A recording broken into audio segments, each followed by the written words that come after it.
সাইয়্যিদুল ইস্তিগফার পড়লে কি কি লাভ হয় জানালে উপকৃত হব। ভাইরা আমার, সাইয়্যিদুল ইস্তিগফার মানে হলো সকল ইস্তিগফারের মধ্যে শ্রেষ্ঠ ইস্তিগফার। সাইয়্যিদুল ইস্তিগফার মানে হলো আল্লাহর কাছে মাপ চাওয়ার শ্রেষ্ঠ এবং সবচেয়ে উত্তম দোয়া। বলে দিব কোনটা?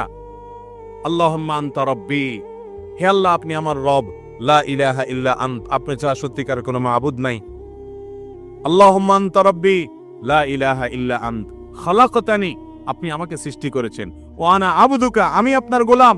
ওয়া আনা আলা আহদিকা ওয়া ওয়া'দিকা মাস্তাতা'তু, আপনার সাথে যে আমার কমিটমেন্ট, আপনার গোলামি দাসত্ব করার, আপনাকে রব হিসাবে মেনে নেওয়ার, একত্ববাদের যে স্বীকারোক্তি আমি দিয়েছি, এর উপর আমি যতটুকু সম্ভব থাকার চেষ্টা করেছি।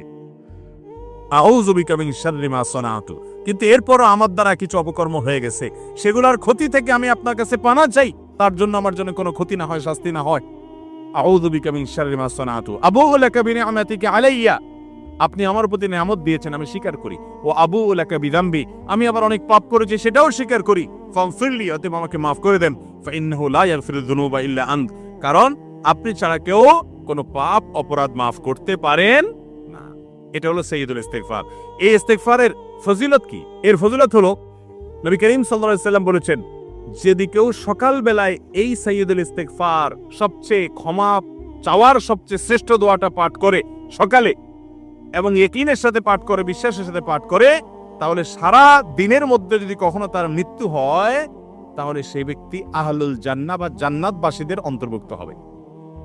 সন্ধ্যার সময় যদি এই দোয়া কেউ পড়ে এরকম বিশ্বাসের সাথে, ইয়াকিনের সাথে, তাহলে সেক্ষেত্রে ওই রাতের ভিতরে যদি তার মৃত্যু হয়, সেও আল্লাহ রাব্বুল আলামিনের কাছে জান্নাতবাসী হিসাবে যাবে ইনশাআল্লাহ।